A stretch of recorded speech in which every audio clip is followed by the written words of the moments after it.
네, 여러분 좋아하시는 김준혁 의원님 오셨습니다. 어서 오세요. 예, 안녕하세요. 반갑습니다. 김준혁입니다. 오랜만인 것 같은데. 예, 네. 새해 우리가 처음 뵙나요? 예, 그렇습니다. 새해 예. 더욱 건강하시고. 예, 예. 복 많이 받으시고. 고맙습니다. 우리 오늘 예. 아침에 이렇게 저희가 다른 이슈 다루느라고 이재명 대통령 기자회견을 끝까지 못 봤는데 지금 끝났나요? 오늘 뭐 더 할 것 같이 원래 1시간 반 예정했는데 모두의 뭐 여러분들 충분히 뭐 질문 답변하도록 하겠다라고 얘기를 하더군요. 혹시 보다 오셨습니까? 제대로 못 봤습니다. 네. 저도 지금 계속 이동 중이었어 가지고요. 또 중요한 정책 회의 하느냐고 볼 겨를이 좀 없어서 예, 잘 못 보고 왔습니다. 예. 일단 봤으면은 좀 중요한 거 몇 가지 중요한 소식들은 제가 속보로 계속 들었는데 혹시 뭐 특별히 좀 관심을 가질 만한 그런 아마 부분이 있었는가 검찰개혁과 해서요. 관련된 내용을 예. 아까 좀 말씀을 하신다고 제가 좀 들었습니다. 그래서 여러 가지 상황들을 좀 종합적으로 판단하고 아주 좀 냉정하게 판단해서 결정을 해야 된다라고 하는 아마 그런 그 톤으로 말씀을 하신 것으로 제가 좀 들었습니다. 예. 다른 문제 하기 전에 저는 우리 김준혁 의원님이 이제 교수님 출신이잖아요. 네네. 교수하셨고 오시면 그걸 여쭤보고 싶었는데 그거 좀 먼저 여쭤볼게요. 이제 우리가 내란 잔재를 청산하고 새로운 진짜 대한민국으로 가야 하지 않습니까? 예. 그러기 위해서는 통합이 중요한데 이제 사실 그전에는 우리가 지역 간의 통합이 가장 중요한 과제였지만 이제 동서 갈등은 별로 그야말로 넘어선 것 같은데 세대 간 이 갈등이 매우 크지 않습니까? 예.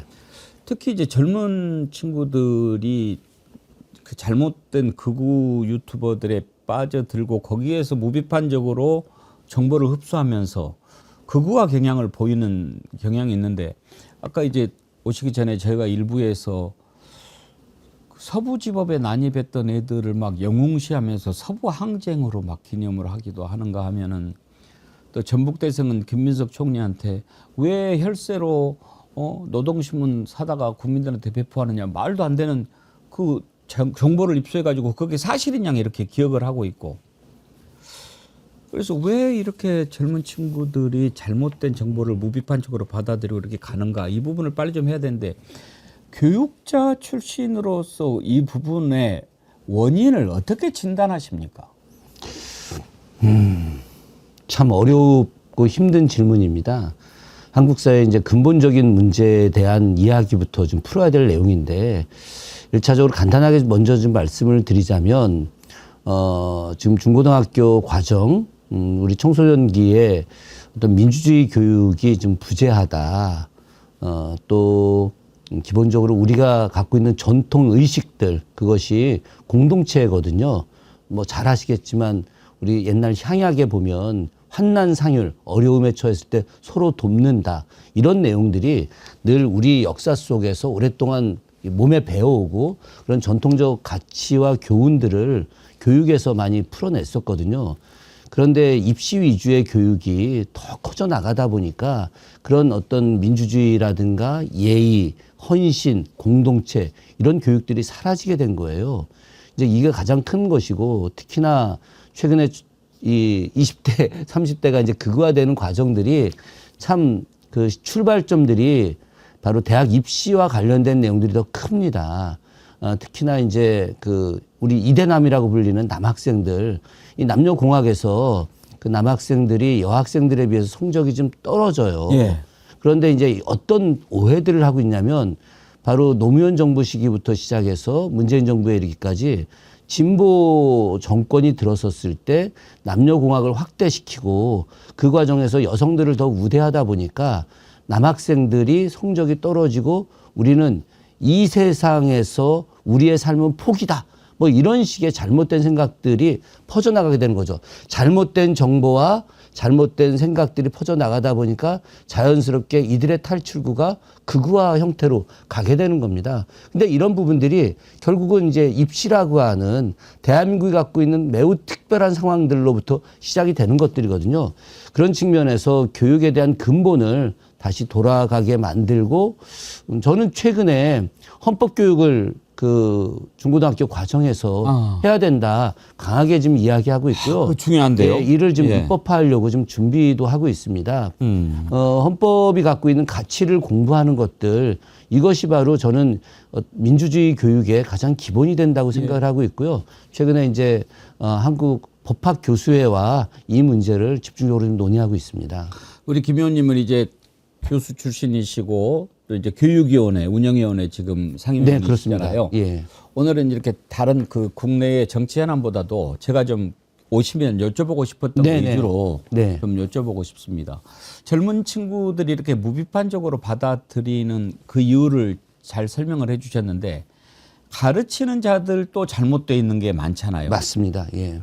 예를 들면 저는 이제 김영석 독립기념관장 같은 자 네네.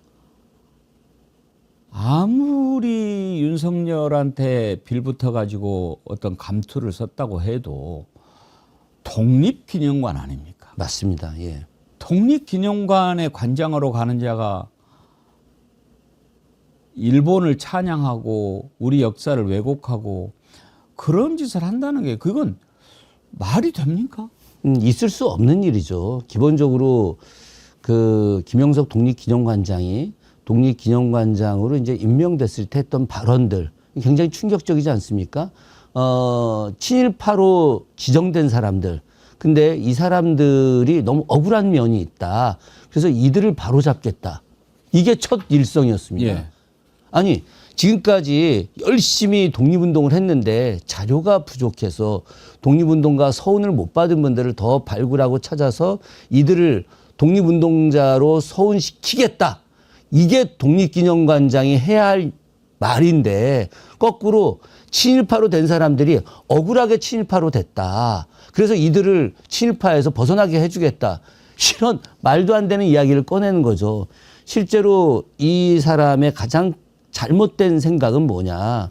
일제강점기에 굉장히 많은 철도를 만들었습니다. 왜 철도를 만들었느냐. 바로 우리나라에 있는 곡물들을 일본으로 보내기 위해서 그런 겁니다. 약탈하기 위해서 그런 거예요. 가장 대표적인 철도 이런 겁니다. 뭐 장항선, 바로 군산 일대에 있는 그 유명한 그 벌판, 거기에 있는 평야지대, 우리 흔히 이야기하는 김제평야라고 부르는 그 평야에서 나오는 쌀들을 군산항으로 보내서 일본으로 보내기 위해서 장항선을 만드는 겁니다. 수인선, 수여선은 여주 이천 일대에 있는 그 엄청난 농산물을 수원으로 보내고 다시 수원에서 인천으로 보내서 인천에서 배 타고 가게 만드는 거예요. 이렇게 우리의 자원들을 약탈해 가기 위해서 만들었던 이 도로망, 철도, 그리고 항만시설 이런 것들을 일본이 우리 민족을 잘 살게 하기 위해서 만든 것이다라고 하는 해괴한 논리를 이야기하는 겁니다. 그렇기 때문에 우리가 일본한테 빼앗긴 것이 아니라 우리가 이득을 얻기 위해서 수출한 거다. 뭐가 잘못이냐. 일본이 뭘 잘못했느냐. 이런 논리로 김영석은 이야기하는 겁니다. 아무리 그래도 그런 자가 그러면은 그냥 학계에서 나는 이런 소리는 하면서 해야지 했는데 하면은 몰라도 독립기념관장을 맡은다는 게 말이 됩니까? 근데 그거 하나 날리는 게 이렇게 힘듭니까? 그러니까 이제 뭐 이렇게 말씀드리면 어떻게 생각할지 모르겠지만 그 우리 민주정에 있는 분들이 참 착한 거예요. 그래요. 예, 저들 보십시오. 예전에 막 가차없이 막 날려버리고 그러지 않습니까? 그러나 우리가 그 절차를 진행하고 또 그 사람이 보장된 임기 이런 것들을 다 이렇게 존중해주는 과정에서 이렇게 잘못된 사람 하나 임기를 단축시키는데도 이거 어려운 겁니다. 아니 사람이 양심이 있어야지. 윤석열이 이제 정신 나간 자고 친일이니까 그렇게 해서 그 자리에 앉혔다면 그래도 뭐 거기에 있다가도 정권이 바뀌고 윤석열이 저렇게 물러나고 그랬으면 지가 알아서 물러나야지. 그거를 버티고 그래가지고 온갖 망신과 잘못된 건 다 드러나게 하고 사람이 기본적으로 문제가 있는 것 같아요. 조선시대 선비들의 가장 큰 덕목은 삼가한다는 겁니다. 삼가한다는 거. 그래서 옛날 선비들은 부모님이 상을 당했다. 그러면 아무리 중요한 관직에 있다 하더라도 3년간 그 관직을 내려놓고 고향에 와서 심효살이를 하는 거 아니겠습니까? 뭐 이것도 삼가하는 거지만 바로 자기가 모시던 분이 잘못됐다. 그러면 그 자리를 내려놓고 자기가 평범한 일상으로 돌아가는 것, 이것도 삼가하는 것인데 그렇죠. 자기가 이게 바로 삼가야죠. 기본입니다. 예. 특히나 윤석열 전 대통령은 단순하게 임기를 끝내서 나간 것이 아니라 내란을 일으켰던 내란 우두머리입니다. 내란 수괴예요. 국가를 전복시키려고 한 사람입니다. 그럼 이 사람 밑에 있었던 뉴라이트 세력들은 최소한의 양심을 가지고 나와야 되는데 그런 양심이 기본적으로 존재하는 사람들이 아니에요.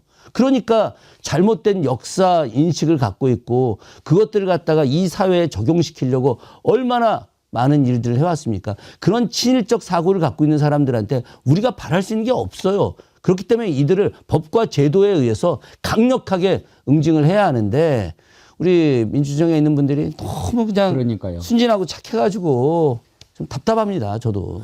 악한 자한테 악으로 이기지 말고 선으로 이기라 뭐 그랬는데 참 쉽지가 않아요. 그 지금 일단 회의만은 의결이 됐지 않습니까? 예. 그러면 남은 절차가 이제 법무부 장관이 대통령한테 이렇게 제청하면 되나요? 아닙니다. 그 사이 절차가 또 하나가 있어요. 또 있어요? 청문회 절차가 있습니다. 반드시 거쳐야 됩니다. 이 사회에서 네. 해임 의결을 했다 하더라도 김영석 관장을 놓고 여러 전문가들이 이제 이런 청문회를 통해서 당신이 어떻게 잘못했는지 이 절차를 한번 거쳐야 되는데 이 절차가 2월 말쯤이나 돼야 이루어집니다.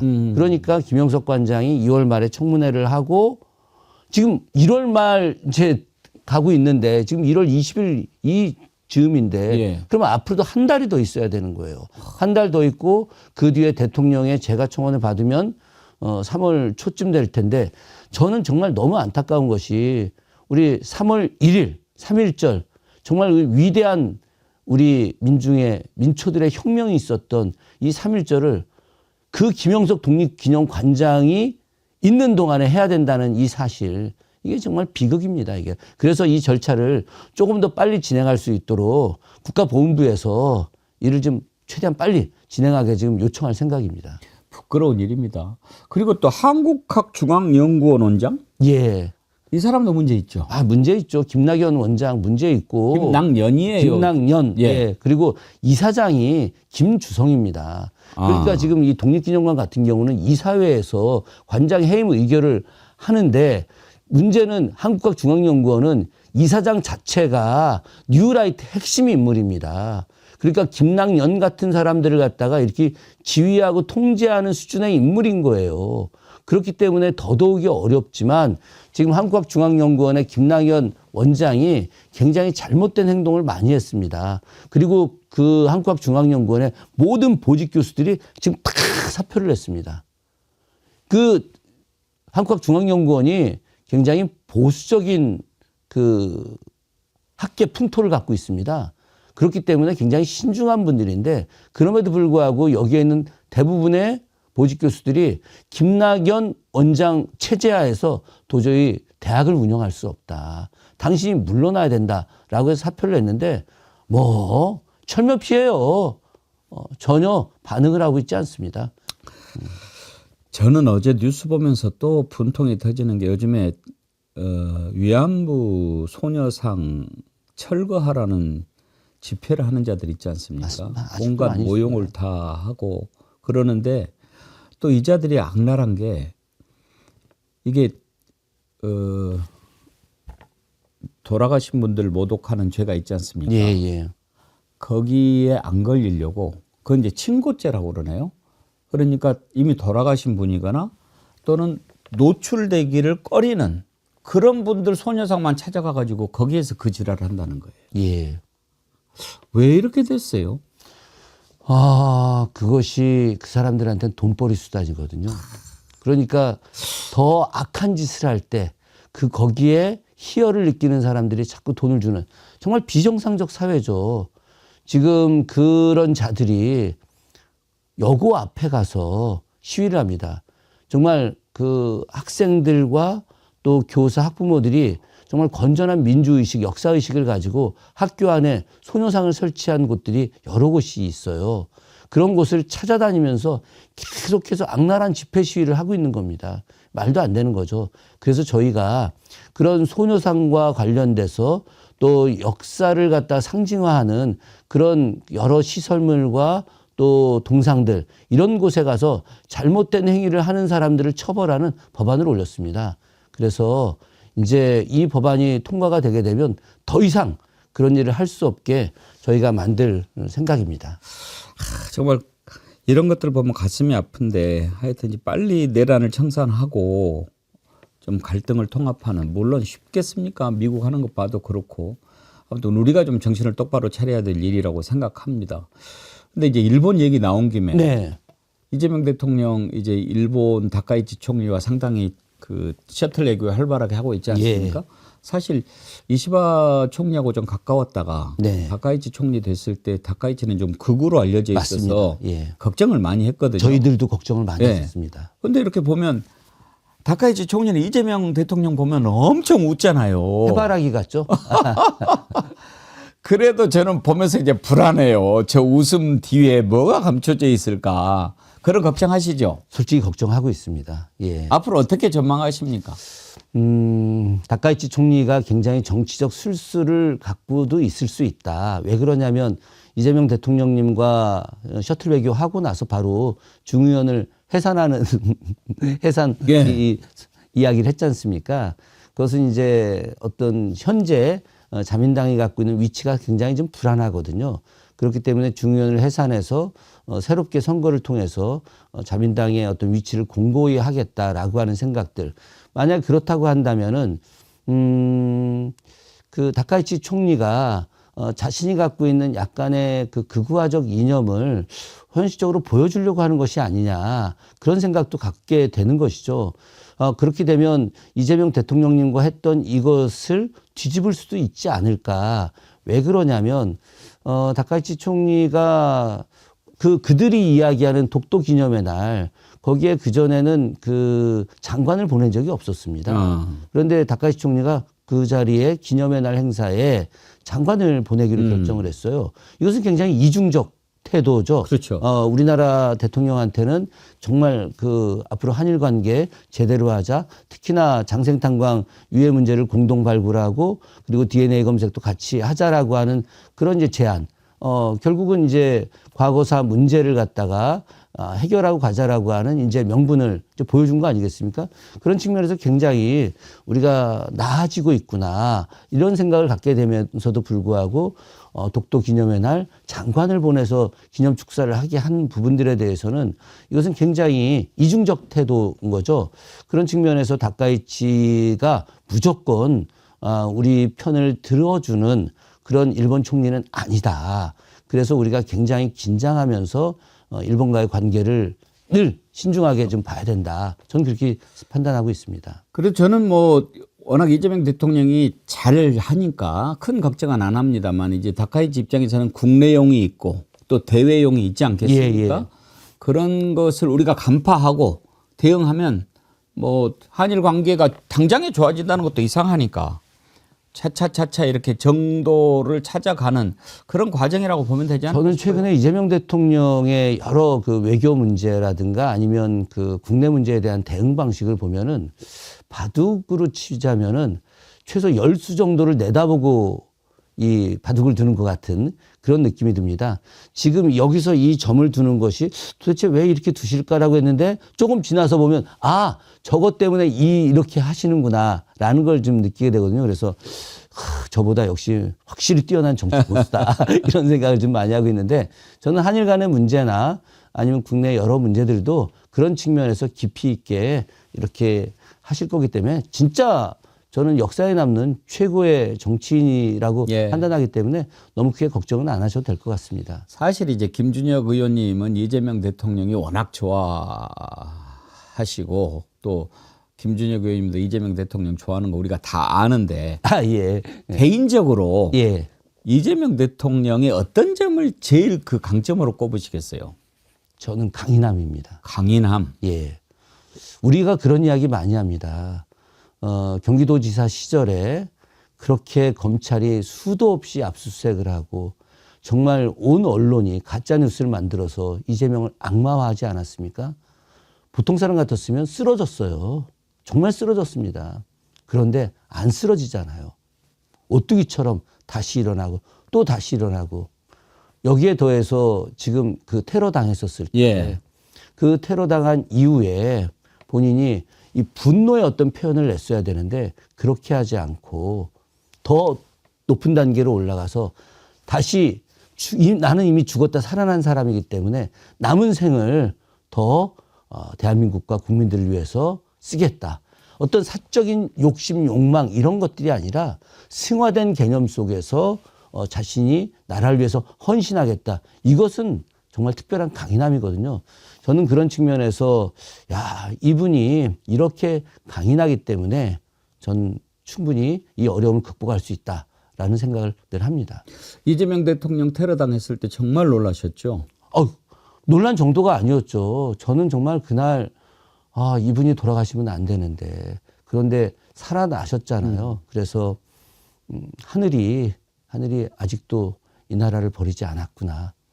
이번에 이재명을 국가에서 네. 이제 테러 사건으로 규정하고 다시 조사하기로 하지 않았습니까? 네네. 지금 돌이켜보면 그때 당시에 이해가 안 되는 게 한두 가지가 아니에요. 그럼요. 그 현장을 갖다 바로 물 청소했다. 네. 그것을 어떻게 이해할 수 있겠습니까? 일반 잡범들의 사건도 그 현장을 보존하는 것이 너무 당연한 일이었죠. 그런데 물 청소를 해서 흔적을 싹 지워버렸다. 그것도 공권력에 의해서. 전 이게 도저히 있을 수 없는 일이고 그리고 당시에 김진성이라고 하는 테러범에 대해서 제대로 조사하지 않았습니다. 당시 그 아산에 있는 부동산부터 시작해서 그 사람이 주고받았던 연락들 그리고 당시에 그 사람을 태워서 그 현장에 데려다 준 사람에 대한 조사 그 사람이 당시에 국민의힘과 관련된 사람이었다라고 하는 여러 목격자들의 증언이 있었음에도 불구하고 그런 부분에 대해서 일체 조사하지 않은 것들 이것은 저는 거대한 국가 공권력이 뒤에서 배후조종한 것이다.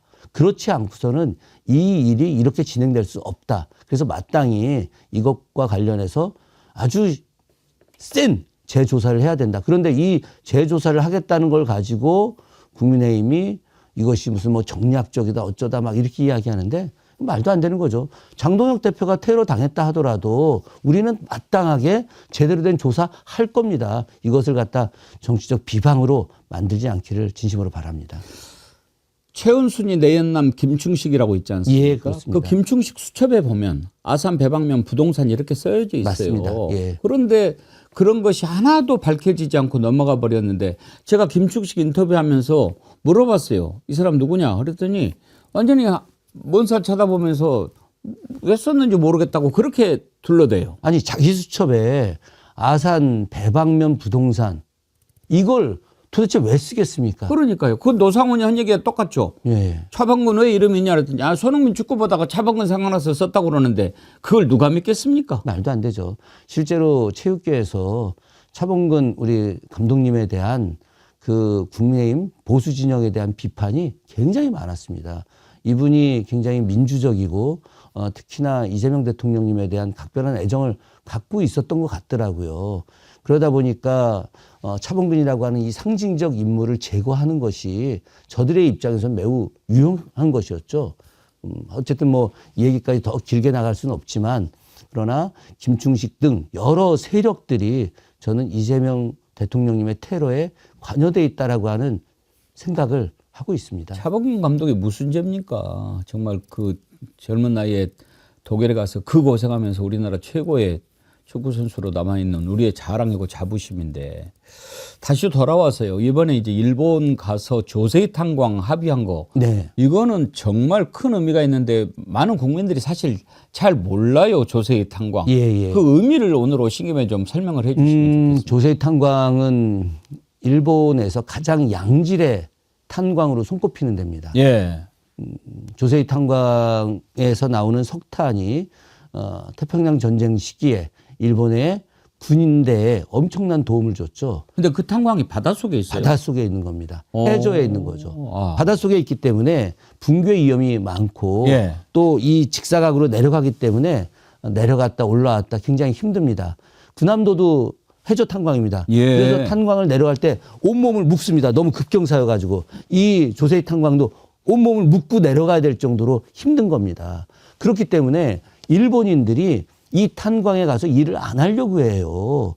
그래서 1940년대부터 시작해가지고 일본이 태평양 전쟁을 일으키면서 물자가 필요하니까 우리 조선인들을 강제로 동원시켜서 이곳에다가 일을 하게 만든 겁니다. 그렇기 때문에 이것은 바로 일본의 강제 동원 역사에 아주 산 현실이 되는 거죠. 산 증인이 되는 곳입니다, 이곳이. 그런데 여기에서 1942년 2월 3일 날, 이 갱도가 붕괴가 되면서 우리, 강제 동원된 우리 조선인들이 136분이 돌아가셨습니다.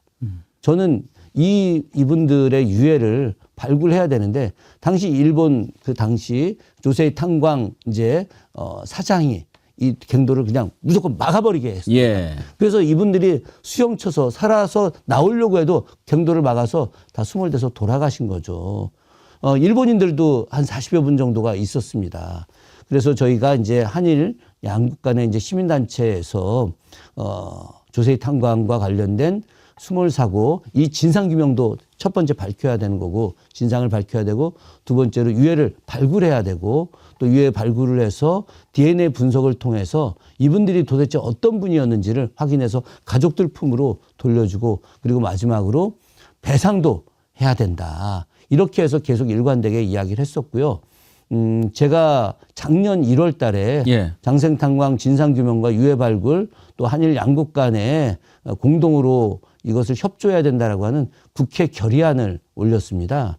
그래서 작년에도 여러 차례 장생탄광을 지금 대구 경북 일대 시민들과 같이 다녀왔고, 갔다 왔던 내용을 이제 대통령께도 말씀을 좀 드렸었습니다.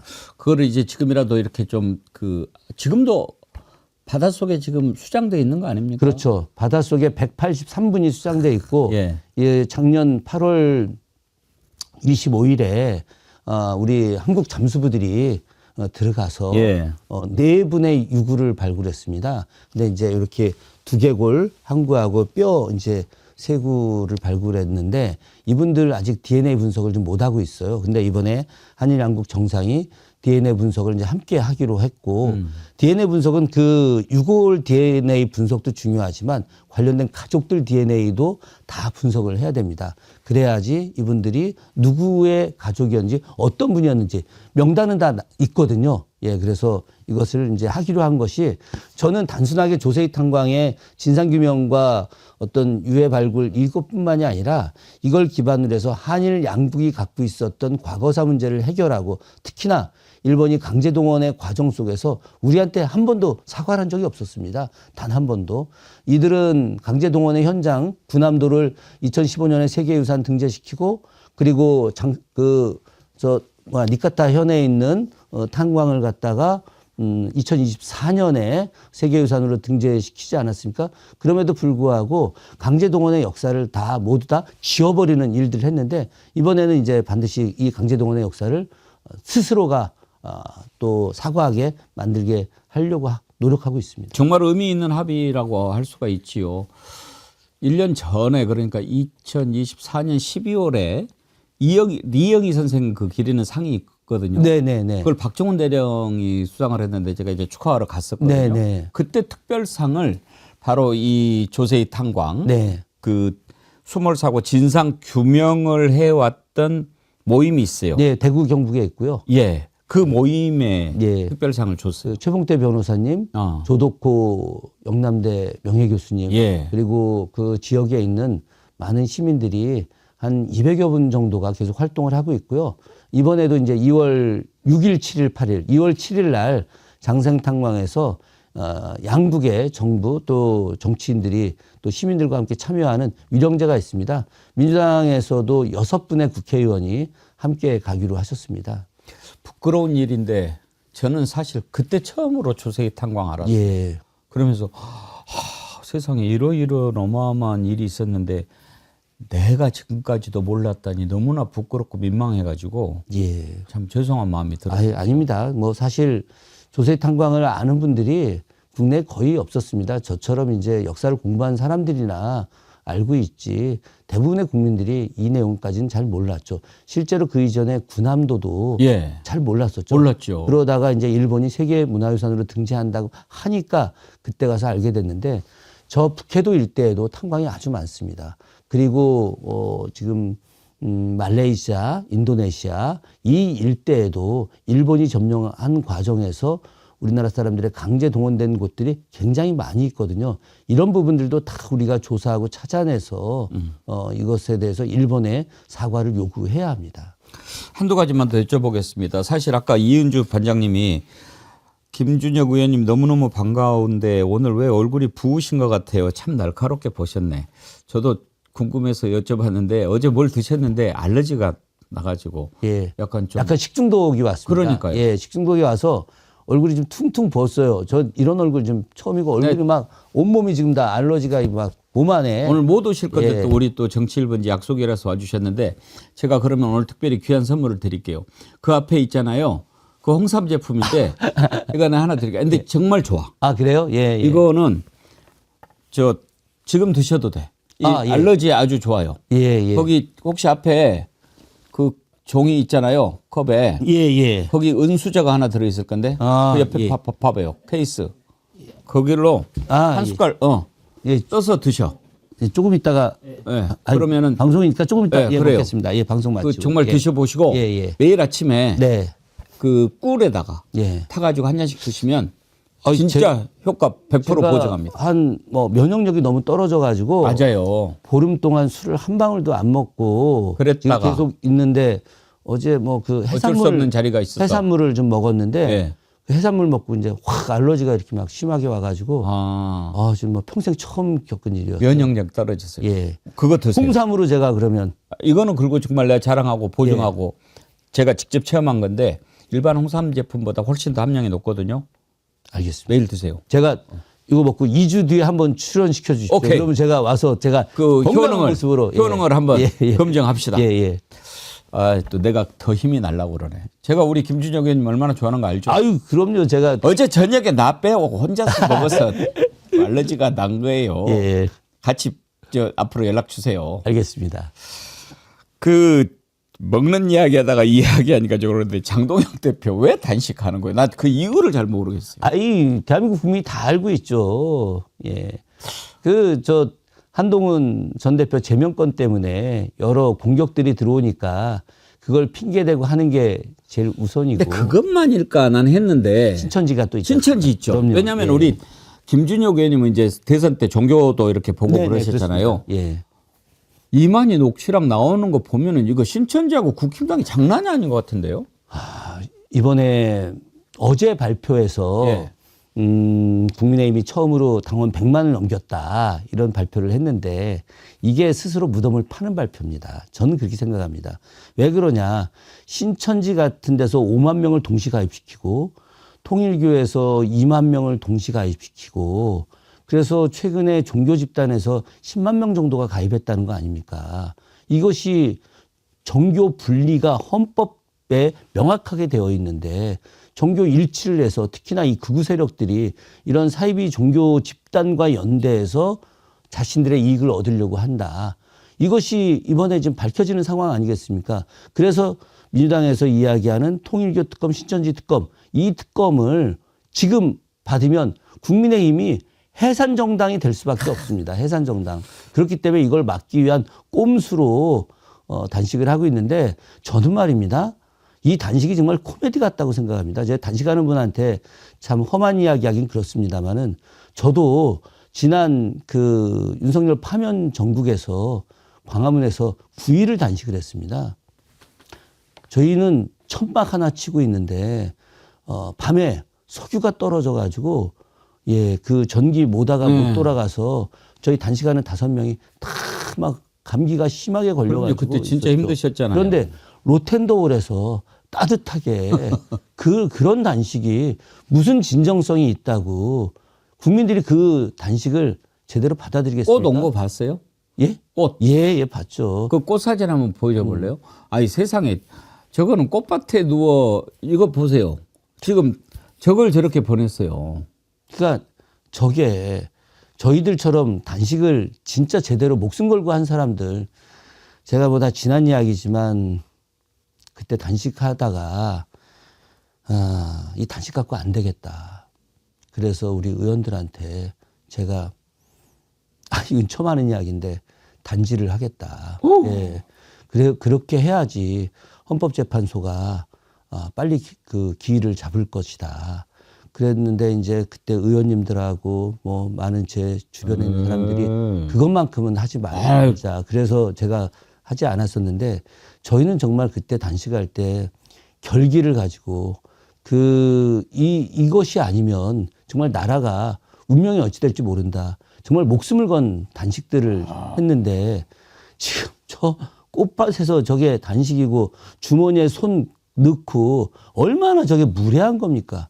국민 앞에서 저렇게 무례한 행동을 하면서 마치 자기가 투사인 양 하는 것 자체가 저는 정말 안타깝습니다. 예. 아이고 참 그런 일이 있으셨군요. 절대 아이고 그러시면 안 되죠. 그래도 정말 이렇게 또 새로운 나라가 돼서 너무너무 감사하죠. 예. 끝으로 오늘 이제 한덕수 선고를 이제 잠시 후 2시에 하게 됩니다. 구형은 15년인데 네. 이것저것 이렇게 따져 보면은 선고가 더 나올 것 같기도 하고 혹시 예상을 어떻게 하십니까? 저는 뭐 솔직히 한 10년 정도 보고 있습니다. 예, 지난번에 그 윤석열 재판 15년 구형했는데 5년 나오지 않았습니까? 그때 제가 10년에 5년. 예, 정말 충격을 많이 받았습니다. 그래서 왜 이렇게 낮게 선고를 할까? 물론 이제 여러 가지 내용들이 있을 수 있고 사법부의 판단도 존중합니다만은 저는 이번엔 한 10년 정도로 그 선고를 해서 15년의 구형보다 높거나 아니면 15년을 선고하지는 않을 가능성도 매우 높다. 그런데 이제 10년의 어떤 선고에서의 가장 큰 핵심은 이번 한덕수 선고에서 제일 중요한 것은 바로 이 내란을 인정하느냐 인정하지 않느냐 이게 제일 핵심인데 저는 10년을 선고한다라고 하는 것은 윤석열의 내란을 사법부가 인정하는 것이다. 그렇기 때문에 한덕수가 내란 그 방조죄 그리고 실제로 내란 수괴 윤석열과 협조죄 이것이 대부분 인정되는 것이고 그럼 자연스럽게 윤석열의 그 판결 이제 사형 그 선고의 판결에서 저는 사형 선고가 나올 것이다. 저는 이렇게 판단하고 있습니다. 너무 오래 걸려요. 이거 빨리빨리 해야 되는데 국민들이 참 지치죠. 그 영모죄 조선시대 같은 경우에는 바로바로 그냥 삼족을 멸하지 않습니까? 네. 그때도 물론 이제 죄상을 밝히는 과정은 있었겠지만 대체로 영모를 일으킨 뒤로부터 얼마 정도 안에 처리가 됩니까? 영모가 밝혀지게 되면 그 당일부터 이제 그 우리가 추안이라고 해서 이제 추조가 형조를 말합니다. 형조에서 이제 직접 신문을 하죠. 관련자들 다 불러 모아갖고 신문을 하는데, 임금이 직접 친구가는 신문이 있고, 아니면 이제 형조 판서가 신문하는 신문이 있습니다. 그것이 이제 우리 역사 기록에 추안 급구안이라고 자세하게 태조 때부터 시작해서 마지막까지 전체 신문 내용이 다 기록되어 있습니다. 어마어마한 양이죠. 그렇기 때문에 조선시대 때는 그렇게 그 영모죄에 대해서 심리하는 내용 그리고 관련자들을 대질 신문하는 내용들 이런 것들이 아주 상세하게 기록되어 있습니다. 저는 이걸 유네스코 세계 기록유산으로 등재해야 된다고 강력하게 지금 이야기하고 있는데 그 안을 보게 되면 길어야 한 달입니다. 예. 한 달 안에 대부분의 사건들이 다 종결됩니다. 왜냐하면 너무 명확하니까 다 데리고 와서 대질신문하고 그 영모죄에 대해서 또 이 사람들도 다 그대로 다 실토하고 그렇기 때문에 한 달 안에 사형 판결 낼 사람 사형 판결, 유배 보낼 사람 유배 보내고 그리고 사형은 겨울철에만 집행하거든요. 그렇기 때문에 사형 판결을 내리고 바로 직결하지 않는 경우 사약을 내려서 직결할 사람은 직결시키고 대기시켰다가 사형시키고 이런 내용들이 다 한 달 안에 다 끝납니다. 겨울에만 집행합니까? 네, 그렇습니다. 여름에는 예. 부패하니까. 아니 그런 것보다 이 농사 짓는 기간들이 있지 않습니까? 그렇기 때문에 우리가 이제 사람을 죽이는 것도 하늘에 대한 도리는 아니죠. 그렇기 때문에 농사 짓는 과정에서 하늘의 도리를 지키기 위한 옛사람들의 생각들이 있는 겁니다. 그렇기 때문에 이제 그 비농사철 기간 안에 이런 사형 집행을 이제 하는 거죠. 옛날 분들이 참 그러고 보면 자연에 순응하고 하늘의 도리를 쫓고 어떤 인간에 대한 존중 같은 것들이 다 있죠. 그래서 사약을 내릴 때 뭐 보면 막 막 어마어마하게 고통받고 죽고 사약 먹고 바로 죽고 전혀 그렇지 않습니다. 사약은 이제 먹고서 따뜻한 방 안에 들어가서 있어야지 이렇게 그 열기가 올라와서 돌아가시게 되는 것이고요. 우리가 이제 능지처참한다고 했을 때 살아있는 사람은 죽이지 않습니다. 그렇게 다 이미 사약을 받아서 죽은 시신에 대해서 이제 상징적 능지처형을 하는 거죠.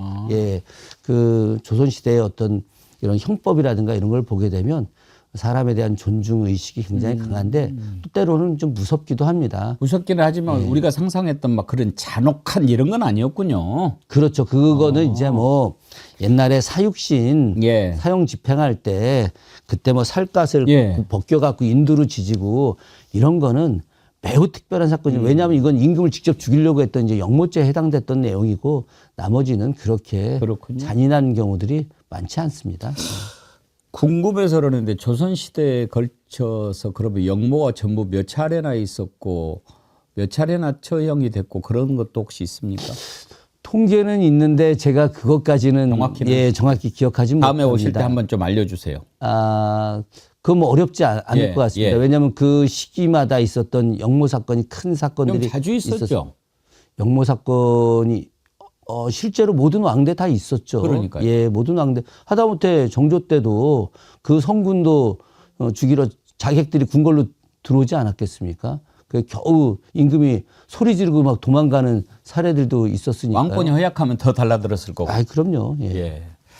알겠습니다. 우리 김준혁 의원님 만나면 시간 가는 줄을 모르겠어요. 아유, 예. 제가 오늘 저 알러지만 아니었으면 예. 좋은 얼굴로 더 즐겁게 했을 텐데 우리 저 시청자분들한테도 굉장히 송구합니다. 제가 드리는 선물 드시고 네, 면역력 강화해서 예. 이 다음에 더 씩씩하고 힘찬 모습으로 뵙기를 원합니다. 네, 그렇게 하겠습니다. 예, 오늘 말씀 감사합니다. 예, 고맙습니다. 고맙습니다. 예. 수원정의 김준혁 의원님 만나봤습니다.